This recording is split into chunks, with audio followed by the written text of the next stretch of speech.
wicitaanka meeshaan maaragtay la isugu yeeray beelweynta hawiye waxaan rabnaa inaan isu sheegno oo aan isxasuusino quraanka waxaa la yidhi alifka haddii oo maaragtay uu ka wareero albaqara kama toosaa la yidhi waxaan rabnaa haddii ilaahay yidhaahdo waxaa jirto waxyaabo badan oo maaragtay oo cadaalad darra oo waddankan laga tabanayo horta hal mas'alo waan rabaa inaan weydiiyo beelweynta hawiye hal mas'alo waan rabaa inaan weydiiyo waxaan rabaa goormey amxaaro walaalaheen noqoto horta waan rabaa inaan weydiiyo etoobiya walaalaheen waktiga ay noqotay waan rabaa inaan weydiiyo oo markii maaragtay madaxweyne kale oo joogay etoobiya waa la diriri jirnayoo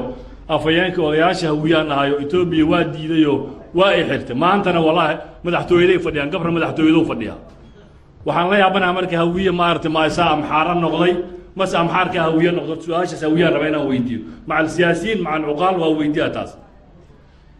tan labaad oo aan rabo waxa waaye aamusnaanta iyo habacsanaanta in la yidhaahdo xuquuqdii ay lahaayeen hawiye oo deked iyo eraboor iyo wax walba waxaasoo dhan waa laga horreeya waxaa ka horreeya inaad horta waxa waaye wixii aad shala diiday ayaa lagu ogolaysiiyey shalay gumaysiga aad diiddaa maanta lagu ogolaysiiyey haddii lagu ogolaysiiyey oo lagugu fiiriyey wax walba waxa waaye marka waa lagugu dayaa si aad u ogolaato ilaan waaba ogolaana madaxtooyada qaranka waxaa ka talihaya maarata amxaara ka talihaya waxaasuna wax la yeeli kara maaha masiirka odayaasha dhaqanka oo la leeyahay beeshaanu waa dhiban tahay dhibaataa hayso oo waxaan rabnaa inaan xuquuqdeenna raadsano xuquuqda horta see loo raadiyaa marka hore xuquuqda see loo raadiyaa waa in loo raadiyaa si dhaba oo daacada oo geesinimaha la rabaa in loo raadiya maxaa taas ka mida marka waxaa ka mida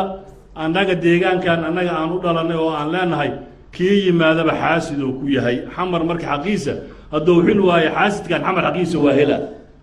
intuu xil haayo xaasidna xamar xaqiisa arki ma waxaa la rabaa in xaqiiqada leesu sheego warka afka waa laga dhowraa guddoomiye abuukar afka waa ka dhowra hadduu xil waayo xaasidkan hadda joogo hadduu xilba waayo xamar xaqiisa waa hela yaan la cabsanin ilaahay maarata qof aan yaan laga cabsanin anigu warkayga waa gaaban yahay xuquuqda dadkan ay leeyihiin waxay ku dooni karaana waxay tahay dadnimo iyo sharafkooday soo ceshadaan iyo inay diidaan gumaysiga aniga subaxna etoobiya raalli ka noqon ma haddii aad idinka raalli ka noqoysiin war ma etoobiya raalli ka noqonnaa war ilaahay aan laga cabsado etoobiya maan raalli ka noqonnaa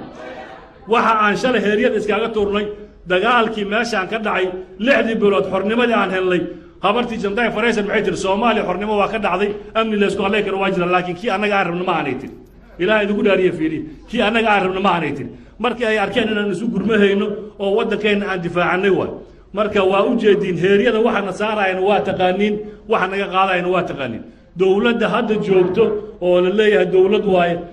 habeen 6 saac lagu wareejiyo xukunka habeen 6 saac lagu wareejiyo maantana waa arkaysiin meesha maartay ay marayso waa u jeedin ragii ku wareejiyay 6 saac oo habeenimo meesha kula wareejiyay beledka waa joogan hawiye waxa la rabaa inay indhaha kala furaan la rabaa indhaha inay kala furaan lama rabo in dulmi la isku garbeeyo lama rabo waxaan leeyahay marka warkayga xoogo maartay waa xamaasadaysan yahay raalli ahaada hadalkayga waxaan idinku sheegaa waxa ahaato Ethiopia inaan diidanahay hadafkeena ku wada aado horta wassalaamu calaykum wa rahmatullahi